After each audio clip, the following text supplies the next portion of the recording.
Hi dear audience, today we'll be covering some rather stupid ways to leave this world.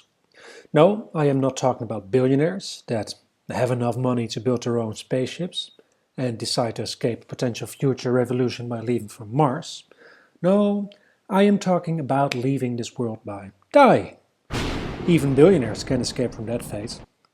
So, I will be talking about some stupid ways people have actually died in the past.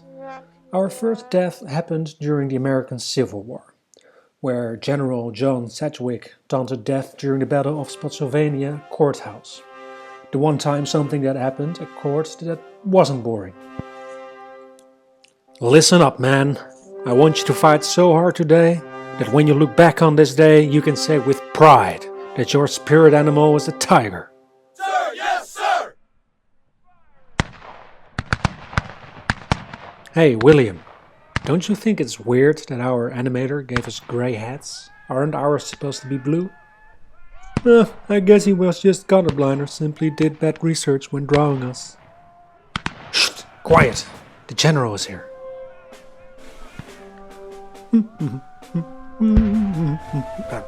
What are you doing here? Are you hiding, man? Yeah, there are like 100 bullets flying by. Exactly! Can't you see? The enemy needs so many bullets because they are shooting like a blind elderly woman that has no hands. They are not being precise at all, let alone resource efficient. Hell, they couldn't even hit a big-ass elephant if it was right in front of them. Sir, ever since your speech this morning, I've been meaning to ask you something. What is your spirit animal? I think my spirit animal would be a strong lion. Sir, can I also ask you something based on your animal metaphors?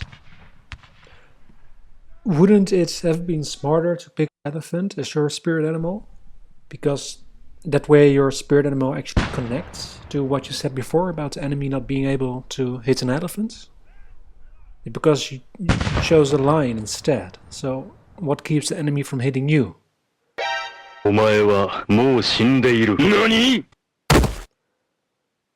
Gosh darn it, Henry. You metaphorically killed our general, you snake. Well, I guess our general was, in the end, just a white elephant. I should kill you. Our second dumb death happened in the 16th century in Austria. There, a man named Hans Steininger had a long beard that measured around 4.5 feet. That's 137 centimeters for the European audience. And walking around with so much hair isn't always convenient. So Hans had a special pouch in which he put his beard. That way the thing didn't get in his way while doing stuff. Like cooking, for example. One day, at home, Hans decided to stir up a nice soup, or whatever people cooked back then in the 16th century. But Hans kind of forgot to put his beard in his pouch. And if you wonder how this could happen, I honestly also do not know. You would imagine that a 5.5 foot long beard would be kind of easily be detected. But somehow our Hans was blind as a bat and did not perceive this. And while he was focusing on making his next bread meal, his beard caught fire. And since it was the 16th century, his beard hair did not have any L'Oreal product in it, so I assume it was most likely disgusting dry hair. And so naturally the fire quickly spread and eventually Hans was fully engulfed in flames.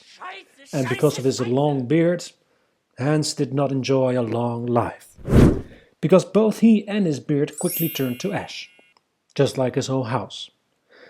I guess I have to take back my words where I said that nothing exciting happened at court. Because our third death is about a lawyer that became a little bit too dedicated. Clement Vallandigham was an American congressman, fighter in the Civil War, and a trained lawyer who earned his living from court cases as a side job. And it's ironic that this patriot did not die a hero's death on the battlefields, but instead accidentally shot himself to death in a courtroom in 1871. Here is a simplified version of what happened. Your Honor, my client is innocent. He did not murder anyone. I argue that the victim simply shot himself in the gut. Ergo, my client did not shoot the victim and should therefore be acquitted. Can you prove it? You bet.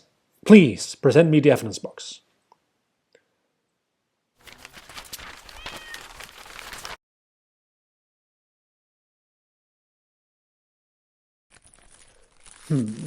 Let's see. Well. Ladies and gentlemen of the court, I present to you the murder weapon. Please, can you make your point? Of course, Your Honor. You see, the victim most likely held a pistol like this, and then must have pulled the trigger like this.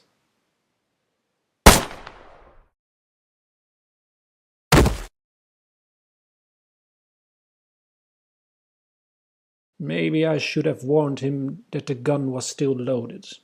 But the man did prove his point. You are acquitted.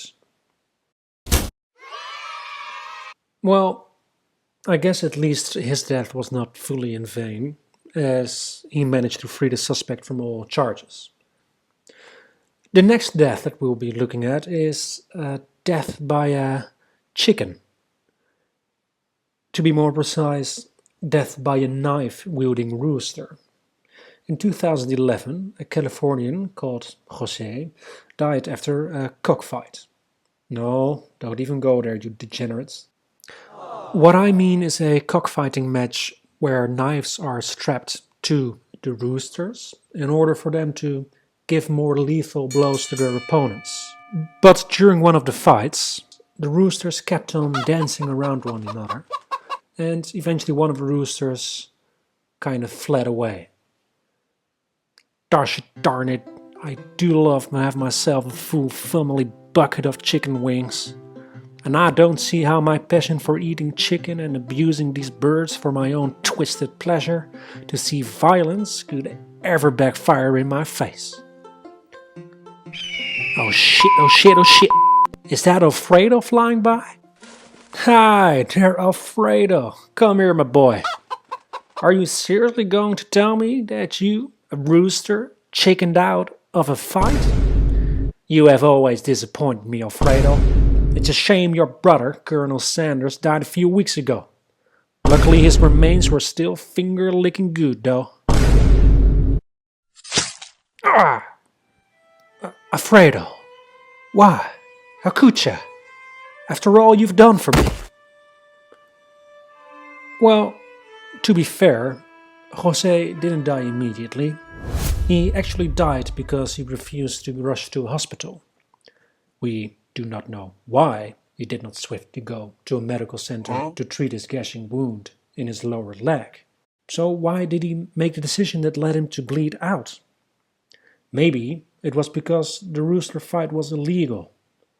Or perhaps he decided to take revenge on Alfredo's kind by driving to the nearest KFC and eat just that one more family bucket of chicken wings. Who knows? The fact remains that he died by the hands of a bird that can't really even fly, as it has been domestically bred for food. Yet, it seems, once you give a rooster a sharp knife, that he will quickly turn the food chain upside down and become an apex predator. I expected nothing less from the descendants of the dinosaurs. And that's it for today. Thank you for watching. If you liked this video and want more of them in the future, then please consider to help my channel grow by leaving a like and subscribe. Thanks, until next time.